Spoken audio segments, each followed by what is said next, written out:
So someone wants to know about the creative process that goes into creating new dishes. And I'm sorry to say it's kind of anticlimactic.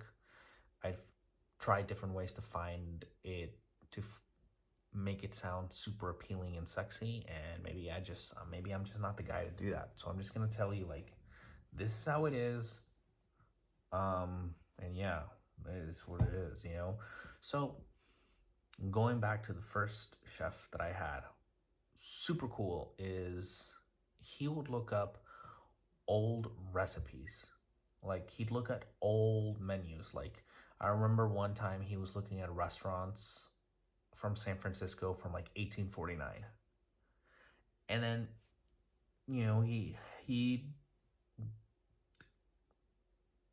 read them, he'd recreate them, and then he'd tweak them, you know? A lot of coming up with new recipes is either a collaboration. So like you and your friends are like, hey, let's do a dish and it's gonna center around I got some steak. I got some venison. You know, what can we make that'll make this venison taste good? Maybe you got like some mushrooms, right? So you start coming up with like a list of things that will go very well with that ingredient. A lot of the times you can just Google, like I said, that you can Google recipes or look at old menus. My chef, he also enjoys looking up whenever the White House has a dinner, he wants to know who the chef is and what they're making. And then he'll like look up the chef and just kind of see what they've done before. It's sort of like, it's just like creating music, you know? It's not like this one fluid thing that just happens. It starts with just an idea, you know? Like, I used to make beats for fun at a gas station. There was, I'd have so much downtime, so I'd have my headphones on. And just, sometimes you just have an idea. You just have the sound of like a hi-hat hitting a certain way. And so you put that in and then you loop it. And then I just vibe on that. And then I'd add a kick drum or a snare, you know? So you start with like, Brussels sprouts, right? My wife loves Brussels sprouts. Okay, cool. What can I put with Brussels sprouts that'll kind of go together, right? You could do pancetta, right? Like, that's a holiday thing. People do pancetta and Brussels sprouts. Okay, great. So pancetta and Brussels sprouts, right? And then what else could go with pancetta and Brussels sprouts? Cranberries. So how about some cranberry seeds, you know? And then you just go on. By the way, that's a real recipe. That's a real dish that we made at the last restaurant I was in. And that's sort of just really all it is. It's like music, it's like anything. The more exposure you have to something, the more you can start thinking about, what could I do with this? What else could I do with this? The more you go out and explore, the more you cook, the more you start making these connections, the more you start asking these questions like, what if I could do this? And then you just do it. If you're in a restaurant environment, right? And the chef told me, oh, so we need 5 recipes for, that are going to be for this spring and summer, right? Cool. Immediately I'm going to ask, are we using things that we already have? Can we order new things? Like, yeah, you can order new things, just, maybe keep it cheap. Okay. Is there a direction he wants to go? Is there a main vegetable? I remember one time we had asparagus with some manchetta cheese. Is that how you say manchetta cheese? I think it is. Manchego cheese. I finally remember. It's manchego cheese. What was I thinking? So like some manchetta cheese, and then like an egg and lemon zest, salt and pepper. I think that was it. But it's like, you see, like, that didn't just come overnight. That I remember, like, we're gonna do something with asparagus, and then he have a case, and he's just experimenting, I remember one time after work, everyone was done and I was doing hoods and my chef was just he's trying to come up with like a jalapeno sweet glaze that would go with something. I don't remember what. And he probably didn't use it. But you know what? If he wrote notes, he probably has that somewhere written down and it's going to be helpful for him later down the road. There's no coming up with recipes. It's easy, but it's also difficult, you know. And Marco Pierre White was right. You can't just invent. There's don't come at me with this invent recipe thing. Like you can't invent new ingredients, you know. Like you're whatever you're making has been done before, but maybe just differently, right? So for instance, like one of my favorite foods is shepherd's pie, right? I love shepherd's pie. What would I do if I wanted to like, you know, sex it up a little bit? Immediately off the top of my head, I'm thinking like, okay, what if I did like a lasagna? What if I got like a sheet pan? Right now, I'm going off the top of my head. Right now, I'm fucking gonna freestyle this shit for you, right? So I'm like, okay, so what if I got like a Chinese mandolin and I made like thin slices, right? The way you make like potatoes au gratin, right? Put a layer down. You can finely dice the carrots. Maybe if you dice the carrots the size of the peas, you know, that could look really cool. Maybe blanch them. Maybe. I mean, I'd have to start making it to see if it would work out, right? Put a layer of that. Or you know what? No. Let's take a step back. So you put the potatoes down. We'll do the meat. Do we want it to be in strips? Like, do we want it like thin steaks, like carne asada? Or should we have it ground? Because who the fuck's making up these rules, you know? And then make it nice smooth, add the veggies, and then how about another layer of potatoes? And just repeat the process, right? Cook it, bake it, get a nice, you know, crispy top, maybe add cheese at the top. Ooh, what if you topped it off with bacon? Just crunchy bacon at the top, because bacon and potatoes, that always sounds good. And, you know, bacon's gonna go well with the meat and the veggies. It sounds delicious. Like right there, I would write that down, and then I would just start working on each one. And as I'm moving along with that idea, I'm gonna be making mistakes. I'm gonna be making errors. I'm gonna be like fucking shit up, you know? I won't be making basic mistakes like, oh man, I burnt this. Oh man, I burnt that. But I'll discover like, oh man, okay, so the potatoes in the middle aren't gonna crunch the way I want them to. So is there a way I could get them to be crunchy while being in the middle, you know, stuck between layers of meat and veggies? Maybe it's not possible. Maybe I'm just gonna have soft potatoes in the middle. Is it gonna be practical with the amount of work that I need? Like, I want to dice carrots at the size of peas. Is that doable? I mean, it is doable. How many carrots am I going to need for that, though?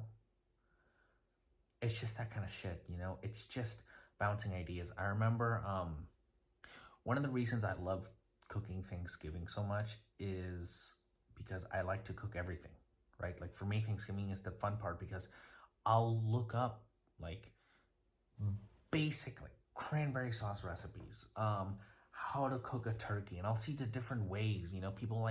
Some people like a bright turkey flavor, so they'll do like lemon. Some people, you know, want more dark, so you'll get like some brown sugars in there with some garlic. It varies, and as the day approaches, I begin to think like, what, you know, like, how do I want to brine it? You know, over the years, I have come to adopt a dry brine. Like, I prefer a dry brine. That's how it's going to be all the time. Over the years of trial and error, I have opted to completely break down my turkey. For me, I'm not going to be ever baking a whole turkey on Thanksgiving. Get the fuck out of there with that.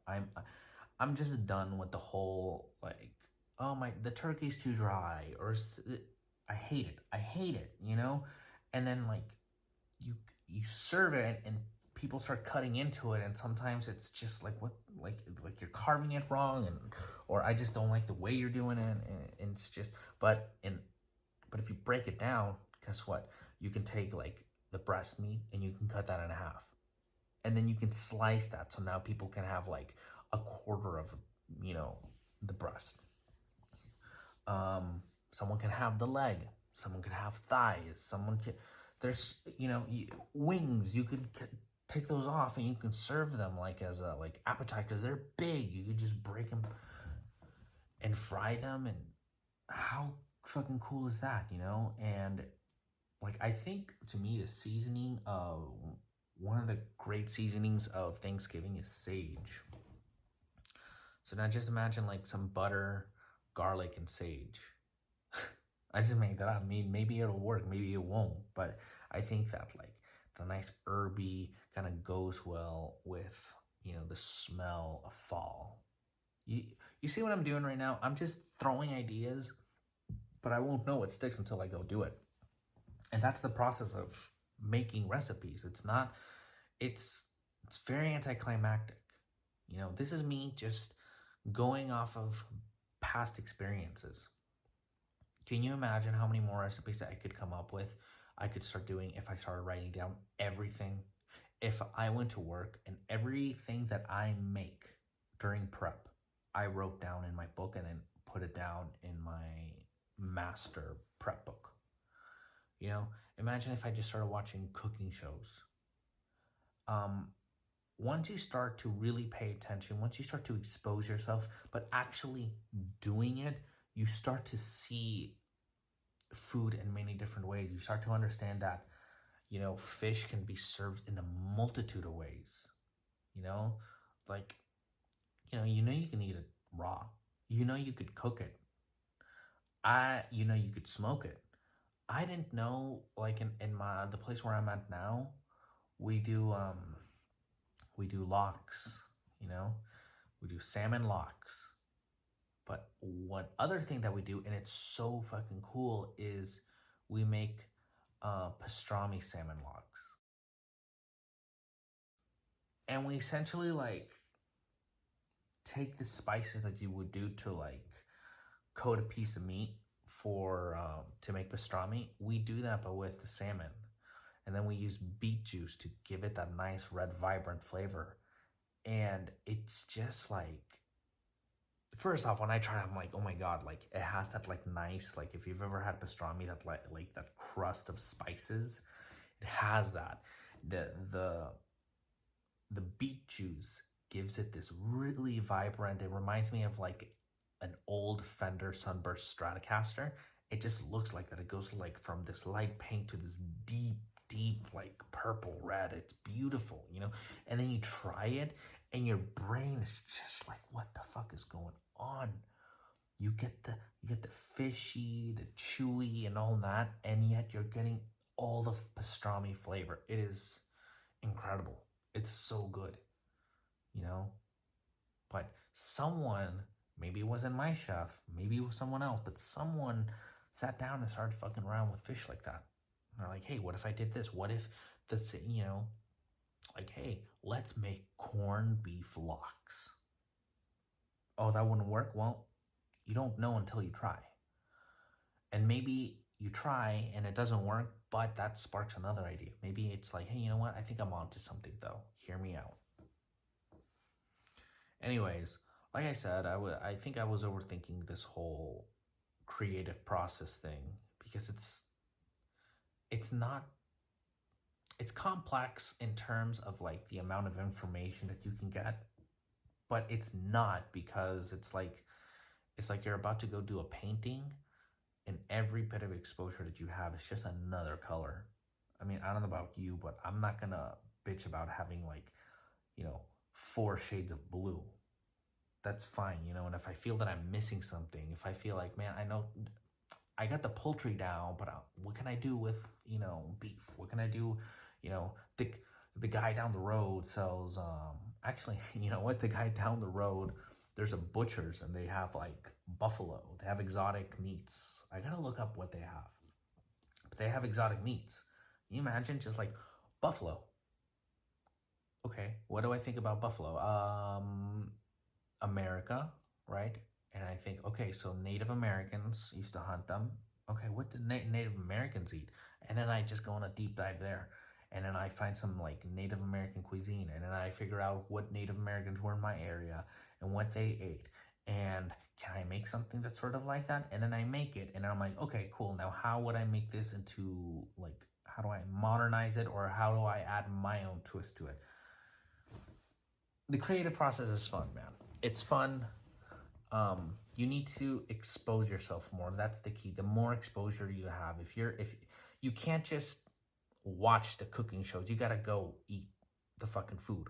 Go eat the fucking food. Go to a nice restaurant, like ditch the fast food for just one evening and go to a sit down place. Get the fuck over yourself and just go, I say get the fuck over myself because I just don't I like to just either cook at home or I go pick up my food or I have it delivered here. I'm not trying to fucking go out to a restaurant or make a reservation, but I'm only hurting myself.